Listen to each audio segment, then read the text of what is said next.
Hello बच्चों, कैसे हैं आप सब लोग? क्या चल रहा है? पढ़ाई लिखाई चल रही है कि नहीं चल रही है?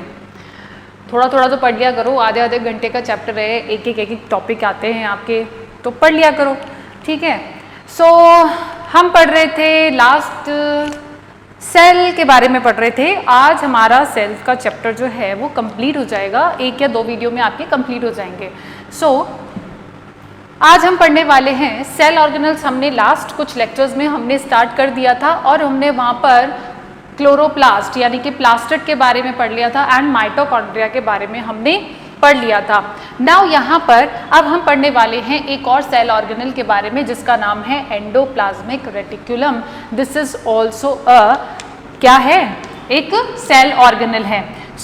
ये जो एंडोप्लाज्मिक रेटिकुलम है, अगर आपको थोड़ा सा स्ट्रक्चर याद है कि सेल का स्ट्रक्चर कैसा होता है, तो आपने अगर न्यूक्लियस बनाया हो और न्यूक्लियस के पास में आपने कुछ ऐसा सा स्ट्रक्चर बनाया होगा और उस स्ट्रक्चर को आपने नाम दिया होगा, क्या नाम दिया होगा बच्चों? आपने नाम दिया होगा, ये क्या नाम है? ER का फुल नेम क्या है? Endoplasmic reticulum. This endoplasmic reticulum जो है, इसकी सिचुएशन कहाँ होती है? इसकी जो लोकेशन है वो नियर न्यूक्लियस होती है। न्यूक्लियस की जो आउटर मेम्ब्रेन है उसके साथ ही क्या रहता है? अटैच्ड रहता है। न्यूक्लियस की आउटर मेम्ब्रेन के साथ क्या रहता है? ये अटैच्ड रहता है। इसे हम कह रहे हैं ER। नाउ ER की जो डिस्कवरी थी वो किसने की थी? गार्नियर ने की थी। जनरली डिस्कवरी है, नाम दिया है, इसने डिस्कवर किया है इसलिए उसे नाम भी दिया है। गार्नियर ने इसको नाम भी दिया, डिस्कवर भी किया। नाउ यहाँ पर जो इसके कंपोनेंट्स की अगर बात करें कि ये किन किन कंपोनेंट से मिलके बना है, तो ये बना है 3 कंपोनेंट से मिलके बना है। नाउ इसके जो 3 कंपोनेंट्स है उसमें है क्या है? सबसे पहले सिस्टर्नी। नाउ सिस्टर्नी जो है वो कैसा स्ट्रक्चर होता है? सिस्टर्नी का स्ट्रक्चर फ्लैटेंड होता है, ठीक है, एंड अनब्रांच्ड इसका स्ट्रक्चर होता है। ये स्टैक्स के फॉर्म में एक दूसरे के ऊपर क्या होते हैं? अटैच्ड होते हैं। This is called the cisternae. क्या होते हैं? फ्लैटेंड होते हैं, एज वेल एज ये क्या रहते हैं? अनब्रांच्ड रहते हैं। आप देखो इसको फ्लैटेंड है एंड ब्रांच नहीं है। नाउ सेकेंड जो है वो है टिब्यूल्स। टिब्यूल्स कैसे होते हैं बच्चों? टिब्यूल्स जो होते हैं इर्रेगुलर होते हैं एंड एज वेल एज इनका क्या होता है? ये ब्रांच्ड होते हैं। ये जनरली मेम्ब्रेनस होते हैं। ये जो कंपोनेंट्स जो हैं ये सारे ये क्या हैं? मेम्ब्रेनस नेचर है, यानी कि मेम्ब्रेन के ही बने हुए हैं, मेम्ब्रेनस होती हैं। एंड यहाँ पर जो बीच में आपको स्पेस दिख रहा है वो क्या है? यहाँ पर ल्यूमेन प्रेजेंट है। इसको क्या कह रहे हैं? ल्यूमेन। अगर आप इसको ऐसे देखें तो यहाँ पर ये जो स्पेस आपको दिख रहा है वो क्या है? ल्यूमेन है। ल्यूमेन ऑफ दी ER है। ओके, ये था आपके टिब्यूल्स। हमें ज़्यादा नहीं जाना है, हमें सिर्फ इतना समझना है कि इसके कंपोनेंट्स क्या क्या होते हैं। सिस्टर्नी, टिब्यूल्स, क्योंकि ये ट्यूब जैसा दिख रहा है दैट्स वाई हम इसे कह रहे हैं टिब्यूल्स कह रहे हैं। नाउ द वेसिकल्स होती हैं, ये स्फेरिकल होती हैं, स्मॉल एंड सम स्फेरिकल्स इसका स्ट्रक्चर होता है। कुछ ऐसा स्ट्रक्चर होता है, इसे हम क्या कह रहे हैं? वेसिकल्स कह रहे हैं। नाउ ये जो टिब्यूल्स होती हैं ये अटैच्ड होती हैं, एसोसिएटेड होती हैं, किससे? सिस्टर्नी से अटैच्ड होती हैं। अब इसके कुछ टाइप हैं एंडोप्लाज्मिक रेटिकुलम के टाइप। अब यहाँ पर जो टाइप है वो किस बेसिस पे है? On the presence of ribosome. किसकी प्रेजेंस पर है? राइबोसोम की प्रेजेंस पर यहाँ पर एंडोप्लाज्मिक रेटिकुलम को हमने 2 पार्ट्स में डिवाइड किया है, 2 कैटेगरीज में हमने उसे डिवाइड किया है। The first one is the rough endoplasmic reticulum and the second one is the smooth ER यानी कि स्मूथ एंडोप्लाज्मिक रेटिकुलम। अब देखो ये अभी तो आपको कैसी दिख रही है? स्मूथ। ये देखिए यहाँ पर मैं अगर इस पर राइबोसोम को बिठा दूं तो इसकी सरफेस कैसी हो गई बच्चों? इसकी सरफेस ऐसा लगेगा कि अगर आप इस स्किन, एक कोई कपड़ा ले लीजिए, कपड़ा तो क्या है उस पर एक सिंपल सा कपड़ा है तो वो कैसा हो जाए, स्मूथ हो जाएगा। अगर आपने उसके ऊपर मोतियां रख दी, कोई मोती लगा दिए, कोई तारे लगा दिए, फिर आप उसको हाथ से छू करके देखोगे तो वो कैसा लगेगा, खुरदरा सा लगेगा, है ना। तो यहाँ पर ऐसा ही है कि ईआर के ऊपर अगर क्या प्रेजेंट हो, राइबोसोम्स प्रेजेंट हो, तो ये राइबोसोम्स जो हैं, ईआर पर जो राइबोसोम्स प्रेजेंट है उसको हम क्या कहते हैं, रफ ईआर कहते हैं। क्या कह रहे हैं, रफ एंडोप्लाज्मिक रेटिकुलम कह रहे हैं। नाउ स्मूथ ईआर की अगर बात करें तो स्मूथ ईआर के अंदर राइबोसोम जो होता है वो क्या होता है, एब्सेंट होता है। राइबोसोम क्या होता है, एब्सेंट होता है। इसमें राइबोसोम जो है क्या हो रहा है, प्रेजेंट है। यहां पर जो राइबोसोम्स प्रेजेंट होते हैं यूकैरियोटिक सेल के अंदर, क्योंकि यूकैरियोटिक सेल के अंदर ही ईआर प्रेजेंट होता है, और उसके पास जो राइबोसोम प्रेजेंट होता है वो कौन सा होता है, एटीएस वाला राइबोसोम यहाँ पर प्रेजेंट होता है। नाउ अब अगर इसके फंक्शंस की बात करें तो इसके फंक्शंस में जो सबसे पहले फंक्शन आता है कि ये क्या करता है, जब इसका स्ट्रक्चर हमने ऐसे डिवाइड, एक हमने स्क्वायर रख दिया है ना, एक हमने क्यूब रख दिया, और उस क्यूब को अगर मैं सरफेस एरिया यानी कि इसका एरिया, जो सरफेस का जो एरिया है कितना, इसके ऊपर कितने में मोती चिपका सकती हूं, तो ये इस पे ज्यादा मोती चिपकेंगे, या फिर मैं इसको अगर ऐसे ऐसे ऐसे कर दूं, कुछ प्रोजेक्शंस इस तरह से मैं अगर इसको कर दूं तो इस पे ज्यादा लगेंगे कि इस पे ज्यादा लगेंगे, ठीक है। तो ये देखिए ये भी स्ट्रक्चर ऐसा ही होता है, इस पर सरफेस एरिया बढ़ाने के लिए यानी कि ज्यादा से ज्यादा राइबोसोम्स को जोड़ने के लिए हम यहाँ पर क्या करते हैं, इसका सरफेस एरिया बढ़ा देते हैं। और सरफेस एरिया इसी वजह से बढ़ता है, सिस्टर्नी की वजह से। ये जो सिस्टर्नी है फ्लैटेंड है ना, तो ये इस वजह से यहाँ पर क्या काम करता है, सरफेस एरिया को इंक्रीज करने का कार्य करता है। क्या करता है, इंक्रीज करने का काम करता है। सो नाउ यहाँ पर दूसरा जो फंक्शन है वो है मैकेनिकल सपोर्ट। अगर आप देखेंगे कि न्यूक्लियस के पास हमेशा बहुत ज़्यादा अमाउंट में, बहुत ज़्यादा स्पेस जो है वो कौन कवर कर रहा है, ईआर कवर कर रहा है। दैट ईआर जो है वो क्या करती है, मैकेनिकल सपोर्ट भी प्रोवाइड कर दी है टू द सेल। नाउ यहाँ पर ये हमने पढ़ लिया और ये भी हमने देख लिया। नाउ अब हम बात करते हैं सेल प्लेट के बारे में। सो सेल प्लेट क्या होती है, जब सेल का डिवीजन होता है प्लांट सेल के अंदर, प्लांट सेल के अंदर जब नई सेल बनती है यानी कि सेल का डिवीजन हो रहा है, और जब सेल का डिवीजन होता है तो क्या होता है, सेल वॉल बनती है। तो सेल वॉल बनाने के लिए बीच में दो, ये एक सेल है, इसको मुझे बीच में से डिवाइड करना है, दो सेल में बनाना है, तो बीच में मैं क्या करूंगी, एक सेल प्लेट बना दूंगी, और ये सेल प्लेट जो है आगे चल के क्या बनाएगी, सेल वॉल बनाएगी। तो ये क्या सेल वॉल कौन बनाने का काम कर रहा है, ये काम कर रहा है ईआर यानी कि एंडोप्लाज्मिक रेटिकुलम।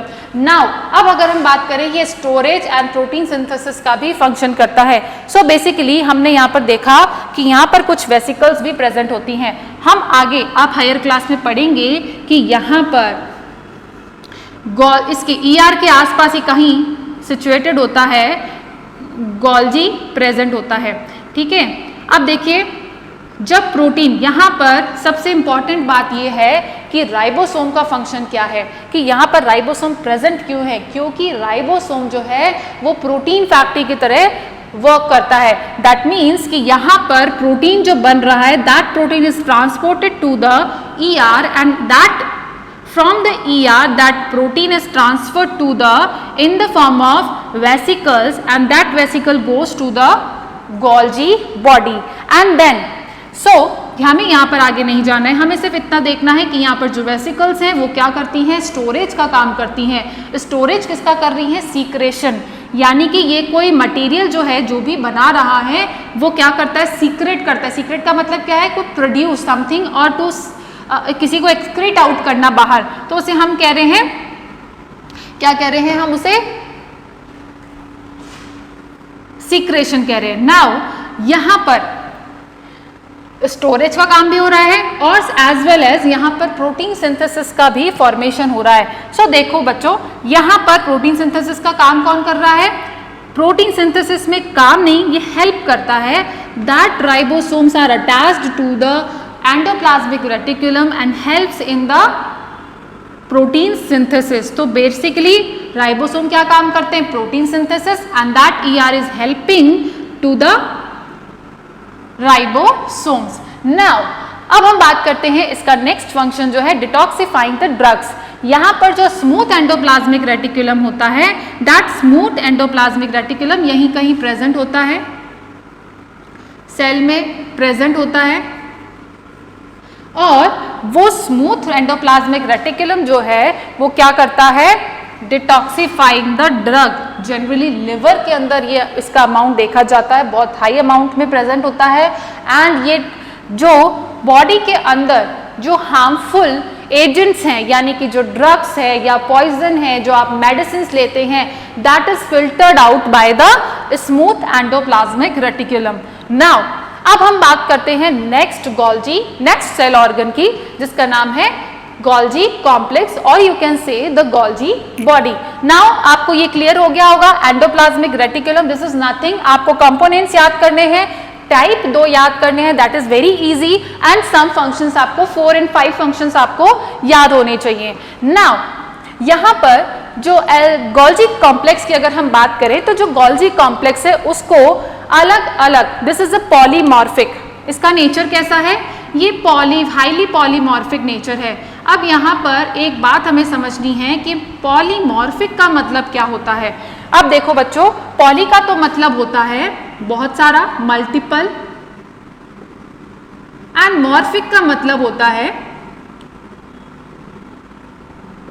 मॉर्फिक का मतलब होता है जो एक्सटर्नल अपीयरेंस है, यानी कि बाहर से वो कैसा दिख रहा है, इसकी अपीयरेंस कैसी है, एंड दैट अपीयरेंस को हम यहाँ पर कहते हैं मॉर्फिक, या हम इसे मॉर्फोलॉजी भी कहेंगे। So appearance, so that appearance, external appearance को हम कहते हैं मॉर्फिक, यानी कि उसका जो स्ट्रक्चर है वो स्ट्रक्चर जो है मल्टीपल टाइप का होता है, यानी कि डिफरेंट ऑर्गेनिजम्स के अंदर डिफरेंट टाइप का स्ट्रक्चर हमें देखने को मिलेगा, किसका? गोल्जी कॉम्प्लेक्स का। एंड दैट अगर हम उसके कुछ एग्जांपल्स दें, तो जैसे कि डिक्टियोसोम्स जो है, ये प्लांट के अंदर हम इसे क्या कहते हैं? डिक्टियोसोम्स कहते हैं, और कहीं पर कुछ एनिमल्स के अंदर इसे हम क्या कह रहे हैं? बेकर्स बॉडी भी कहते हैं। नाउ यहाँ पे अगर हम स्ट्रक्चर की बात करें, तो यहाँ पर भी स्ट्रक्चर के अंदर 4 टाइप्स ऑफ स्ट्रक्चर है, जैसे कि फर्स्ट है आपका सिस्टर्नी, एज वेल एज बिल्कुल ऐसा ही है जैसा हमने ER में देखा था, फ्लैटेंड नेचर होता है, flattened as well as stacked के फॉर्म में ये क्या रहता है? कुछ सिस्टर्नी बाइकॉन्केव इसका नेचर, इसका स्ट्रक्चर होता है, इसे हम कहते हैं सिस्टर्नी कह रहे हैं। सो आप देखो यहां पर ये है सिस्टर्नी, फ्लैटेंड है, और ये स्टैक्ड, ऐसे स्टैक के फॉर्म में क्या रहती हैं? अरेंज रहती हैं, this is called the cisternae. Now if we move ahead, तो हम देखते हैं सबसे पहले ट्यूब्यूल्स। नाउ ट्यूब्यूल्स जो है वो भी सेम स्ट्रक्चर है, अनब्रांच्ड एज वेल एज कैसी है, सॉरी ब्रांच्ड है, ये तो अनब्रांच्ड हो गई, एंड दिस इज ब्रांच्ड है, ये ट्यूबुलर फॉर्म में होती है, इसलिए हम इसे ट्यूब्यूल्स कह रहे हैं, and that are also associated to the cisternae. तो ये कैसे अटैच्ड होती है? कुछ इसी तरह से, ये इसके साथ अटैच हो गई, ये इसके साथ यहाँ पर एक ट्यूब्यूल लग गई, एक ट्यूब्यूल इसके साथ लग गई, so these tubules are associated with the cisternae. Okay, now अब हम बात करते हैं वेसिकल्स की। Now what are the vesicles? Vesicles जो हैं, जो ट्यूब्यूल्स, ये जो ट्यूब्यूल्स हैं, इन्हीं के बडिंग ऑफ से क्या निकल रही है? इनकी बडिंग ऑफ, यानी कि अगर इसी ट्यूब्यूल से एक हिस्सा कट करके, है ना, एक हिस्सा कट करके ये सब सर्कुलर फॉर्म में ये क्या बना लेता है? वेसिकल्स बना लेता है।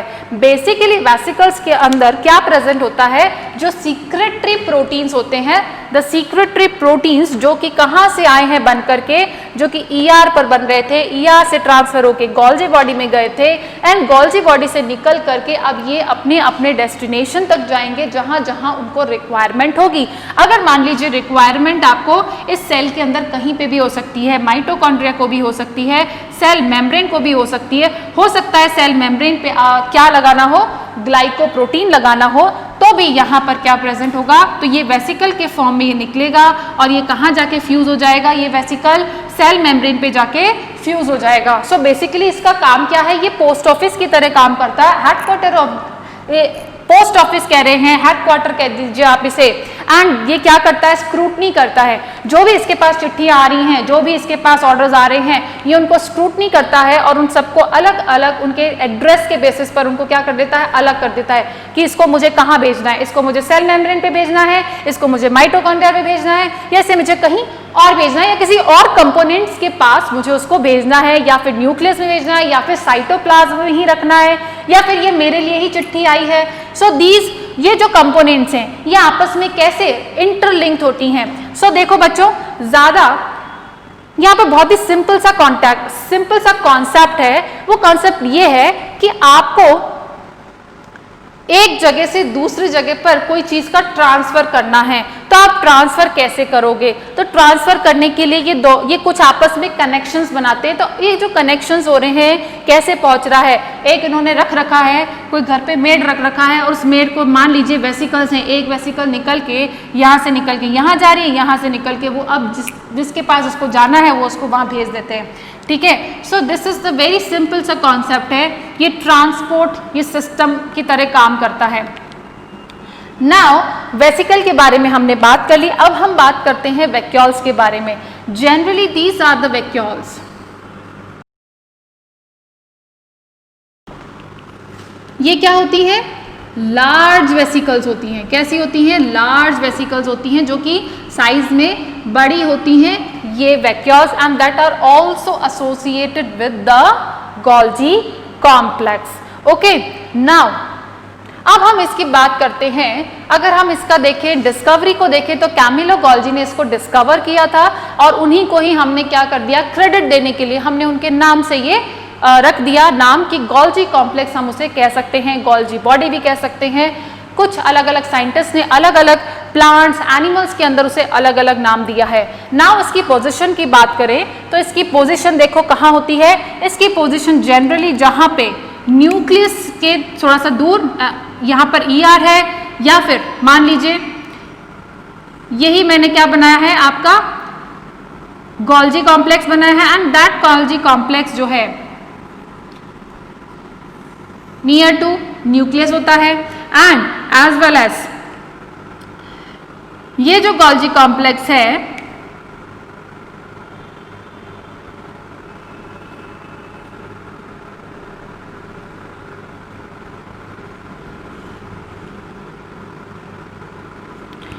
इस गोल्जी कॉम्प्लेक्स के आसपास, जहां पर भी गोल्जी कॉम्प्लेक्स प्रेजेंट होता है उसके आसपास कोई भी अदर सेल ऑर्गेनल्स प्रेजेंट नहीं होता है। अदर सेल ऑर्गेनल का मतलब है कोई भी, any other cell organelle except the Golgi complex. उस एरिया को हम कहते हैं zone of exclusion. What we say, zone of exclusion. क्या कह रहे हैं, जोन ऑफ एक्सक्लूजन कह रहे हैं।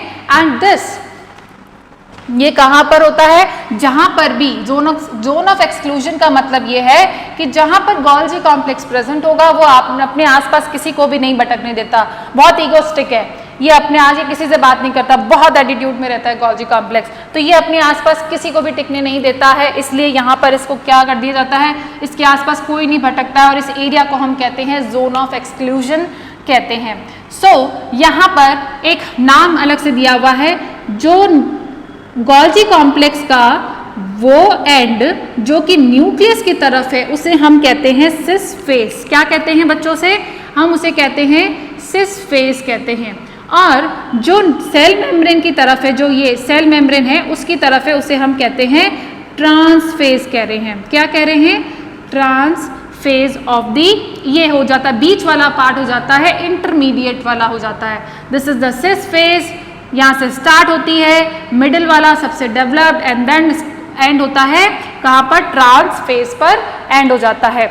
नाउ अगर अब हम इसके फंक्शंस की बात करें, सो इसके फंक्शंस में क्या है, इसके फंक्शंस में बहुत इजी है। सेल सीक्रेशन में मैंने अभी आपको बताया था, सेल सीक्रेशन करता है, सेल सीक्रेशन के साथ साथ क्या करता है, पैकेजिंग भी करता है। पैकेजिंग का मतलब ये है कि ये पोस्टमैन की तरह काम करता है कि ये इकट्ठी करता है चिट्ठियां, एक कॉलोनी, जिस कॉलोनी में जितनी चिट्ठियां आई हैं उनको एक साथ लेके जाता है और वहां पर जाके डंप करके आ जाता है। सो ये क्या करता है, पैकेजिंग का भी काम करता है, स्टोरेज का भी काम करता है। तो ये जितने भी एंजाइम्स जो बनते हैं, प्रोटीन्स जो बनते हैं, उनको किस में स्टोर करके रखता है, वेसिकल्स में स्टोर करके रखता है।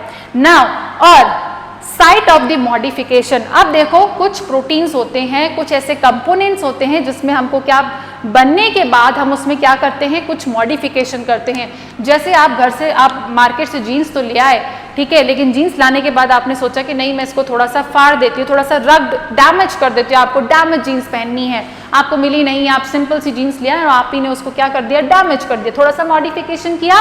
सो दैट मॉडिफिकेशन यहाँ पर भी होता है, ये उसको काटता फाड़ता नहीं है, but there is a different kind of modification होता है। हो सकता है कि वो कोई कंपोनेंट ऐड कर दे या फिर कोई कंपोनेंट जो है वो निकाल दे किसी मटेरियल में से, तो उसे हम कहते हैं modification, and that modification it only occurs in the Golgi complex. Now अब we talk about this next point, that is cell wall. Cell wall के फॉर्मेशन में भी गोल्जी कॉम्प्लेक्स का क्या है, रोल है। गोल्जी कॉम्प्लेक्स क्या करता है, सेल वॉल के फॉर्मेशन में भी हेल्प करता है। नाउ अब हम बात करते हैं last point, acrosomal formation. Acrosomal formation वो एक्रोसोमल क्या है, this is the sperm and एक ग्रेन्यूल होता है और उस ग्रेन्यूल को हम कहते हैं, इसे हम कह रहे हैं acrosome, and that acrosome is formed by Golgi complex, and this acrosome is containing the different kind of enzymes जो कि एग मेम्ब्रेन को क्या करते हैं, लाइसिस करते हैं। This is called the acrosome, जिसके पास कुछ एंजाइम्स, ऐसे एंजाइम्स जो कि डिग्रेड करने का काम करते हैं, किसी मेम्ब्रेन को डिग्रेड करने का काम करते हैं, वो एंजाइम्स यहाँ एक्रोसोम के पास प्रेजेंट होते हैं। सो ये हमारा हो गया function of the structure and function of the endoplasmic reticulum and the Golgi body.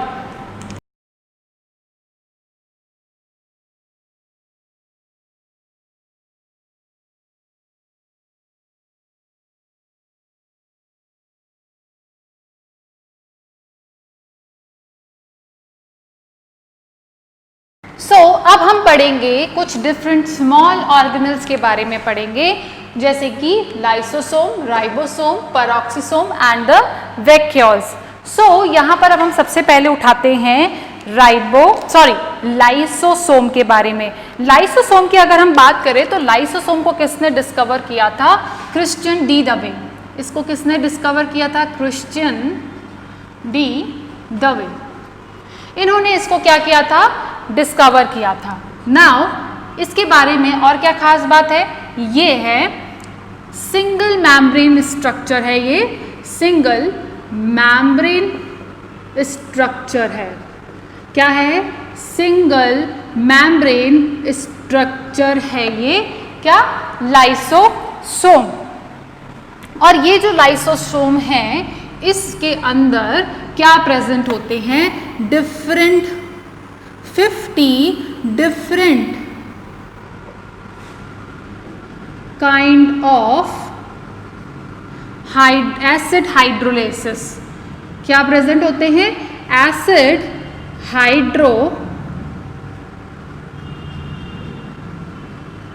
Hydrolysis यहाँ पर क्या होते हैं, प्रेजेंट होते हैं। ये एसिड हाइड्रोलाइसिस क्या होते हैं, these are the acid hydrolysis that cleaves the fruit particle. ठीक है ना, किसी को भी लाइसिस करने का, चाहे वो सॉलिड हो, कोई भी पार्टिकल जो है या कोई मटेरियल है, उसको क्या करने का है, लाइसिस। लाइसिस का मतलब आप समझते होंगे डिग्रेडेशन। क्या है इसका मतलब, डिग्रेडेशन, या फिर उसको स्मॉल पार्टिकल्स में कन्वर्ट करना, उसे हम कहते हैं लाइसिस। लाइसिस किसी भी फॉर्म में हो सकता है, कंप्लीट भी हो सकता है, पार्शियल भी हो सकता है, डिग्रेडेशन भी हो सकता है। सो लाइसिस क्या है, डिग्रेडेशन। नाउ हाइड्रोलाइसिस एसिड ऐसा एसिड है, ऐसा ASES, जब भी नाम के पीछे SES होता है तो वो जनरली क्या होते हैं, एंजाइम्स होते हैं। और यहां पर हमने लगा दिया acid hydrolysis that cleave the material in a smaller piece. कोई कंपोनेंट है उसको लाइसिस करते हैं और डिग्रेड करते हैं। नाउ अगर हम इसकी बात करें तो ये भी हाईली पॉलीमॉर्फिक है। ये क्या है, हाईली पॉलीमॉर्फिक है। ओके, हाईली पॉलीमॉर्फिक का मतलब ये है कि ये भी अपने फंक्शंस के according, depends on its functions के अकॉर्डिंग ये अपने स्ट्रक्चर को चेंज करता है। Structure changed according to its function, according to its function. Okay, तो ये क्या करता है, स्ट्रक्चर को चेंज करता है अकॉर्डिंग टू इट्स फंक्शन।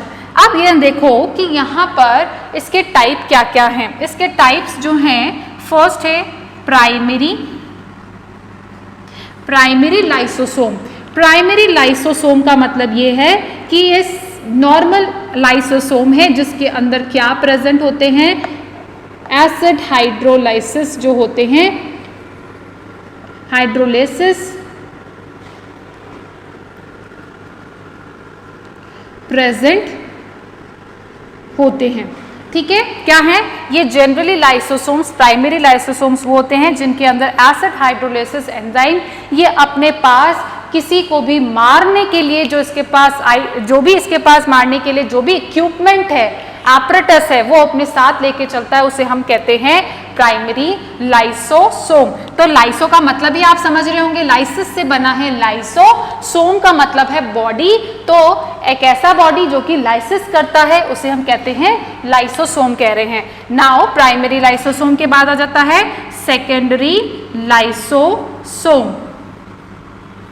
हमने बच्चों स्टार्टिंग में पढ़ा था कि जो लाइसोसोम, हमने एंडोसाइटोसिस पढ़ा था, एंड एंडोसाइटोसिस में हमने देखा था कि क्या था कि एक कोई फैगोसोम था, यानी कि कोई सॉलिड फूड पार्टिकल था that comes into the enters into the cell.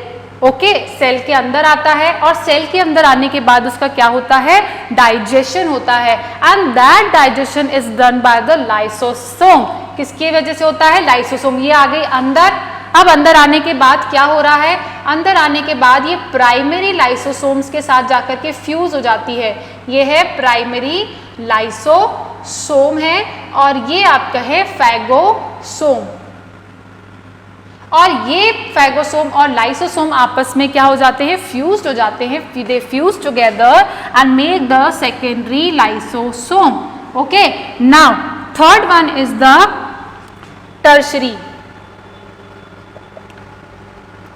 Tertiary lysosome.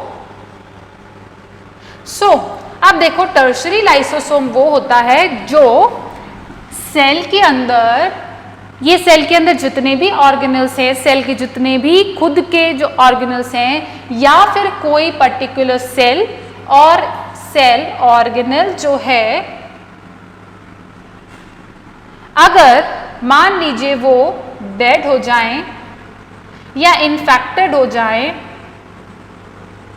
तो उनका डाइजेशन, उनको जो डिग्रेड करने वाला जो लाइसोसोम होता है उसे हम कहते हैं टर्शरी लाइसोसोम कह रहे हैं। क्या कह रहे हैं बच्चों, टर्शरी लाइसोसोम कह रहे हैं। And that what does they do the degradation of the cell, dead और या फिर इन्फेक्टेड सेल और सेल ऑर्गेनल्स को क्या करते हैं, क्या डिग्रेड करने का क्या काम करते हैं, डिग्रेड करने का काम करते हैं दीज टर्शरी लाइसोसोम। अब अगर हम यहां पर बात करें द लास्ट वन की, and that last one is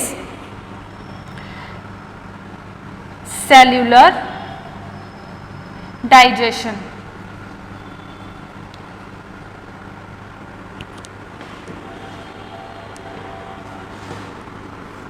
cellular digestion नहीं बच्चों, वो तो टाइप अलग डिफरेंट है। सो यहां पर आ जाएगा आपके ऑटोलाइसिस। सो यहां पर जो है ऑटोलाइसिस का मतलब ये है कि ये जो खुद लाइसोसोम है, दैट लाइसोसोम, ये लाइसोसोम के पास क्या प्रेजेंट है, 50 एसिड हाइड्रोलाइसिस एंजाइम्स प्रेजेंट है। And these acid hydrolyse enzyme वाला जो लाइसोसोम है, अगर ये बर्स्ट हो गया, किसी भी वजह से बर्स्ट कंडीशन में हो गया, ये बर्स्ट होने पर क्या होगा, सारे के सारे एंजाइम्स जो हैं वो बाहर आ जाएंगे, और बाहर आने पर वो जितना भी अमाउंट यानी कि सेल के ऑर्गेनल्स को क्या कर देंगे, डिग्रेड कर देंगे। इस प्रोसेस को हम कहते हैं ऑटोलाइसिस कहते हैं। क्या कह रहे हैं, इसे हम कह रहे हैं ऑटोलाइसिस। बेसिकली इस ऑटोलाइसिस में इसे हम कहते हैं ऑटोफेजिक। क्या कह रहे हैं हम इसे, ऑटोफेजिक टाइप ऑफ दी लाइसोसोम कह रहे हैं। That what does it do, autolysis. Autolysis का मतलब है खुद का ही क्या कर लेना है, खुद को ही मार देना है, खुद सुसाइड कर लेना है। और ये खुद सुसाइड कर लेती है क्योंकि ये खुद को बर्स्ट कर देती है, दैट्स वाई, और जिसकी वजह से सेल डेड हो जाती है। इसलिए हम लाइसोसोम को क्या कहते हैं, लाइसोसोम को हम सेल का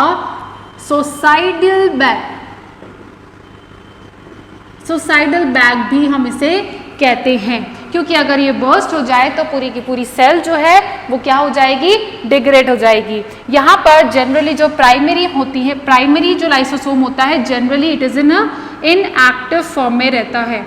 किस फॉर्म में रहता है, इनएक्टिव फॉर्म में रहता है। नाउ अब हम बात करेंगे राइबोसोम के बारे में।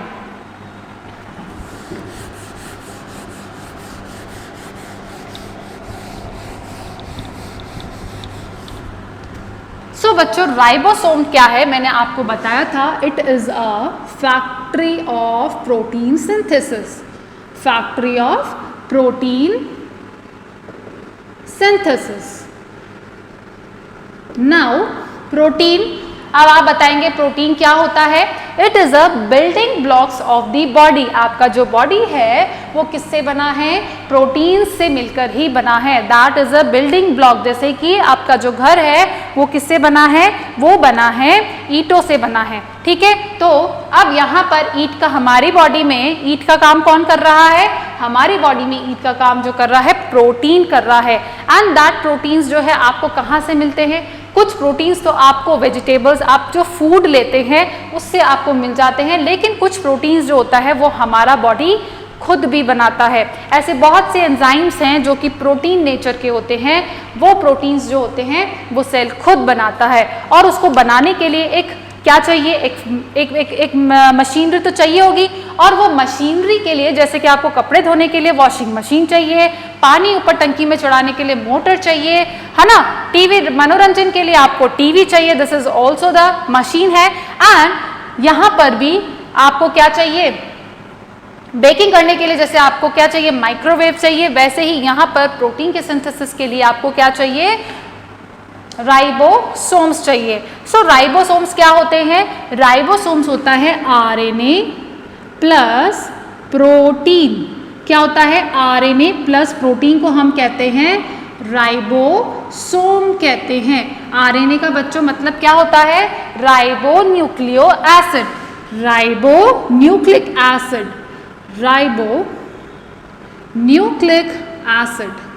And that ribonucleic acid is combined with the different kind of proteins and makes the ribosomes. Now these ribosomes are two types. First 70S, second is 80S. Now this 70S is found only in the prokaryotic cells. किसमें present होती हैं? Prokaryotic cells के अंदर ये present होती है। And ATS sales type जो है वो किसमें प्रेजेंट होती है? वो आपके प्रेजेंट होती है eukaryotic type of the cell. और यूकैरियोटिक के अंदर भी हमने पढ़ा था कि कुछ ऐसे दो ऑर्गेनल्स होते हैं जैसे कि प्लास्टिड जो है and as well as mitochondria है, उन दोनों के अंदर भी कौन सा वाला प्रेजेंट होता है? 70S टाइप का राइबोसोम जो होता है वो प्रेजेंट होता है। इसका मेन फंक्शन क्या है? It is a protein synthesis. Protein synthesis इसका क्या है?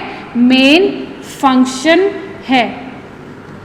ठीक है, ये राइबोसोम जो है या तो आपको एंडोप्लाज्मिक रेटिकुलम पर मिलेंगे या फिर आपको साइटोप्लाज्म में स्कैटर्ड मिलेंगे आपको। ठीक है, सो ये था हमारा राइबोसोम एंड द लाइसोसोम।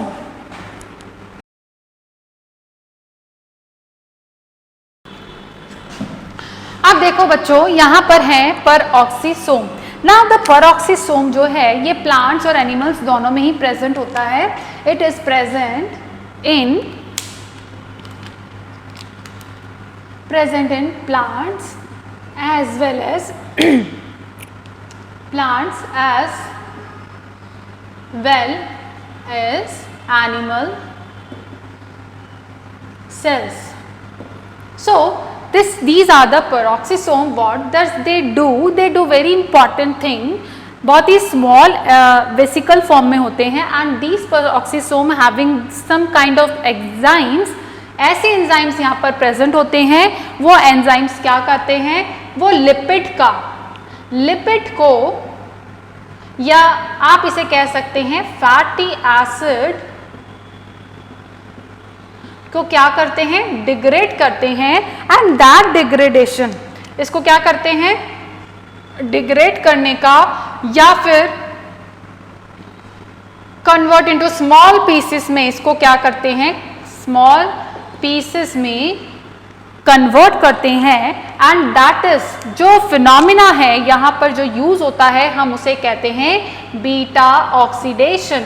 यहाँ पर बीटा ऑक्सीडेशन जो है ये एक प्रोसेस है in by which these lipid जो है, जो फैट, जो ऑयल हम खाते हैं उसको क्या करती है? मेटाबॉलिज्म करती है, उसे डिग्रेड करती है।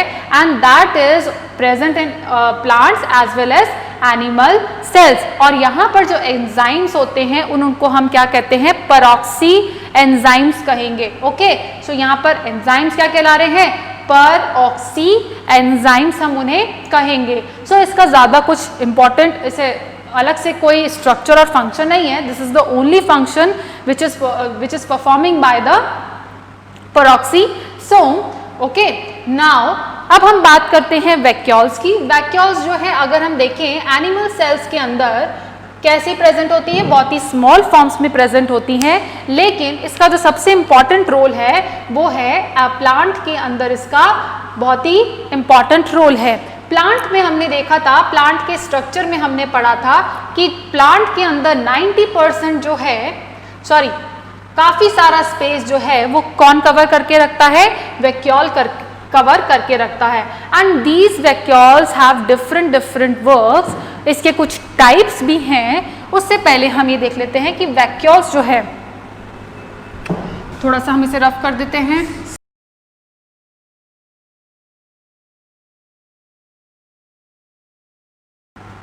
वैक्यूल्स जो है these are arise from Golgi complex। कहाँ से अराइज होते हैं? These are arise from the Golgi complex and these are, ये प्रेजेंट कहाँ होते हैं? एनिमल्स के अंदर बहुत ही स्मॉल स्ट्रक्चर होता है, लेकिन प्लांट्स के अंदर ये काफ़ी सारा स्पेस जो है ये कवर कहते हैं। इसकी मेम्ब्रेन के बारे में हम बात कर चुके हैं। इसका जो मेम्ब्रेन होता है उसे हम कहते हैं tonoplast. Tonoplast is the membrane of vacuole. इसको हम क्या कह रहे हैं? टोनोप्लास्ट। कई बार सिंपल सा क्वेश्चन भी पूछा जा सकता है कि इसकी मेम्ब्रेन को हम क्या कहते हैं? Which is a tonoplast. अब यहाँ पर जो है इसके कुछ टाइप्स है। एक तो है इसका फूड वैक्यूल, इसका फर्स्ट टाइप है फूड वैक्यूल। क्या टाइप है? Food vacuole as well as sap vacuole. और एक और टाइप है contractile vacuole. Okay, so food vacuole क्या करता है? It is a food storage का काम करता है। ये फूड वैक्यूल क्या करता है? फूड का स्टोरेज का काम करता है। सैप वैक्यूल जो है वो किसी प्रकार कोई न्यूट्रिएंट्स हैं in the form of liquid, in the form of SAP, उसको क्या करके रखता है? स्टोर करके रखता है। लिक्विड सब्सटेंस को क्या करके रखता है? स्टोर करके रखता है। Now if you talk about the contractile vacuoles, तो दीज कॉन्ट्रैक्टाइल वैक्यूल्स जो है वो क्या करती है? एक्सेस अमाउंट में जो वाटर है, amount of water is excrete out by the vacuoles. किसकी वजह से? कॉन्ट्रैक्टाइल वैक्यूल्स जो है वो बॉडी के अंदर अगर एक्सेस अमाउंट में वाटर चला जाए, जैसे कि अमीबा के अंदर क्या होता है कि बहुत ज़्यादा अमाउंट में क्या हो जाता है? पानी आ जाता है अंदर। वो पानी को क्या कर लेता है? इंजेस्ट कर लेता है। अब इतना सारा पानी उसके किसी काम का नहीं है, तो वो क्या करता है? ऐसा वैक्यूल्स बनाता है, उस वैक्यूल्स के अंदर पानी, एक्स्ट्रा अमाउंट में पानी भरता है और उसको क्या कर देता है? बाहर एक्सक्रीट आउट कर देता है। ये वैक्यूल्स जो हैं जनरली ऑस्मो रेगुलेशन कंट्रोल करती है। आपकी बॉडी के अंदर पानी रहना चाहिए या नहीं रहना चाहिए, कितना, क्योंकि हमारी बॉडी के अंदर एक फिक्स्ड अमाउंट में सेल्स के अंदर वाटर प्रेजेंट होता है। उस वाटर को हम मेंटेन करके रखते हैं वाटर से, एंड एज वेल एज कुछ सॉल्ट से हम उसको मेंटेन करते हैं। आप आगे बड़ी क्लासेस में पढ़ेंगे कि ये प्रोसेस जो हमारी बॉडी में करने वाला कौन है ऑर्गन? किडनी करता है। सो कुछ एनिमल्स के अंदर वैक्यूल्स जो है वो ऑस्मो रेगुलेशन का क्या करता है? कंट्रोल करता है। ऑस्मो रेगुलेशन क्या है? कि उसके अंदर कितना पानी रहना चाहिए, कितना सॉल्ट रहना चाहिए, that is controlled by the contractile vacuoles. Now यहां पर और क्या करता है? स्टोरेज का काम करता है। एक्सेस अमाउंट ऑफ वाटर को क्या करता है? स्क्रीट आउट करता है, एज वेल एज क्या करता है? ऑस्मो रेगुलेटरी को कंट्रोल करता है। नाउ अब सबसे एक लास्ट में आपका छोटा सा ऑर्गेनेल बचा है जिसको हम कहते हैं सेंट्रोसोम। क्या कह रहे हैं बच्चों? सेंट्रोसोम। ये जो सेंट्रोसोम है इसको बोवेरी ने, इसको शायद बोवेरी ही है, इन्होंने इसको डिस्कवर किया था, बताया था animal. Generally centrosome is only found in the mostly found in a animal cells में प्रेजेंट होता है। एंड ये जो प्लांट सेल में कहीं कहीं पर प्लांट सेल्स में भी इसको क्या किया गया है? देखा गया है ना। लेकिन जनरली ये कहाँ प्रेजेंट होता है? एनिमल सेल्स के अंदर प्रेजेंट होता है। अगर मैं इसकी लोकेशन की बात करूँ तो इसकी लोकेशन जो होती है ये है सेल, उसके अंदर है न्यूक्लियस, और उस न्यूक्लियस के आसपास ही कहीं प्रेजेंट होता है दैट सेंट्रोसोम। ये मान लीजिए एक सेंट्रोसोम है और इस सेंट्रोसोम के अंदर दो सेंट्रियोल्स प्रेजेंट होते हैं, दो बॉडीज प्रेजेंट होती हैं, उसे हम कहते हैं सेंट्रियोल कहते हैं। और ये यहाँ पर सेंट्रियोल जो है उनका नंबर कितना है? 2। तो यहाँ पर 2 सेंट्रियोल्स प्रेजेंट है। अब यहाँ पर जो सेंट्रियोल है उसकी पोजीशन क्या है उसको हम देखते हैं। The position is the perpendicular to each other. ये कुछ इस तरह से 90 डिग्री का एंगल बनाते हुए ये 2 क्या रहते हैं? आपस में ऐसे अरेंज रहते हैं। ये कुछ ऐसा स्ट्रक्चर सेंट्रोसोम का जनरली कैसा स्ट्रक्चर होता है? स्टार फॉर्म में इसका स्ट्रक्चर होता है सेंट्रोसोम का। नाउ एनिमल सेल्स में प्रेजेंट होता है जनरली, और कुछ स्पेसिफिक बहुत ही स्पेसिफिक प्लांट्स हैं जिनके अंदर क्या देखा गया है? सेंट्रोसोम देखा गया है। अगर हम इसके फंक्शंस की बात करें तो ये बहुत ही इंपॉर्टेंट रोल प्ले करता है in the cell division that will study in further classes detail में। सेल डिविजन में ये क्या करता है? जब सेल का डिवाइडेशन होता है, सेल के डिवाइडेशन के दौरान स्पिंडल फाइबर्स को अटैच करने का अटैच्ड बाय सेंट्रोसोम। सोम और द सेंट्रियोल, ठीक है। जो स्पिंडल फाइबर्स है that are attached by the centrosome and इसका फंक्शन और क्या है, ये क्या करता है, जो सीलिया एंड द फ्लैजिला होता है, सीलिया जो होता है वो स्मॉल स्ट्रक्चर होता है, फ्लैजिला जो है वो थोड़ा लॉन्ग स्ट्रक्चर होता है। अगर आपने बैक्टीरिया का स्ट्रक्चर थोड़ा सा देखा है, याद है तो मैंने बताया था कि दिस बैक्टीरिया जो है इसका एक बेसल ग्रैन्यूल से निकलता है flagella and that basal granule is, और सीलिया का भी जो बेसल ग्रैन्यूल है that is formed by the centrosome. कौन बना रहा है, सेंट्रोसोम, इसे हम कहते हैं basal granule and that is done, और ये कौन दे रहा है, सेंट्रोसोम। तो यहां पर ये आपका कंप्लीट हो गया एंड एज वेल एज जो स्पर्म की जो टेल है उसको भी क्या करता है, उसका फॉर्मेशन भी कौन करता है, दैट सेंट्रोसोम की हेल्प से उसका फॉर्मेशन होता है। नाउ अब हम इसके बाद नेक्स्ट चैप्टर उठाएंगे, ये हमारा कंप्लीट हो चुका है, सेल और उसके ऑर्गेनल्स एंड उसके फंक्शंस, उसका स्ट्रक्चर जो है आपके कंप्लीट हो चुका है। हो सकता है आने वाले टाइम में मैं आपका टेस्ट लूँ तो उसको आपके जो मिड टर्म्स वाले जो एग्जाम्स हैं, अभी जो आपके एग्जाम्स होंगे उसको हो जाने के बाद end of the week of August हम ये इसका एक एग्जाम या फिर टेस्ट लेंगे, ऑनलाइन लेंगे, कैसा लेते हैं वो आपको हम बता देंगे। बट फिलहाल आपको क्या करना है, रिवाइज करना है। बहुत सिंपली मैंने समझाया है, 9, 10, 11 लेक्चर हो चुके हैं, ठीक है। तो हमने बहुत ही स्लो पढ़ रहे हैं, अब हम थोड़ा सा अच्छा से एक बहुत ही इंटरेस्टिंग सा टॉपिक लेकर के आएंगे आपके पास नेक्स्ट लेक्चर में। So till then bye bye बच्चों, ध्यान रखना अपना, ठीक है, और पढ़ते रहिए, अपडेट रहिए। कोई भी क्वेरी हो तो ड्रॉनअप की क्वेरी से आप मुझे कांटेक्ट कर सकते हैं, ठीक है। सो मिलते हैं अब नेक्स्ट लेक्चर में। टेक केयर बच्चों।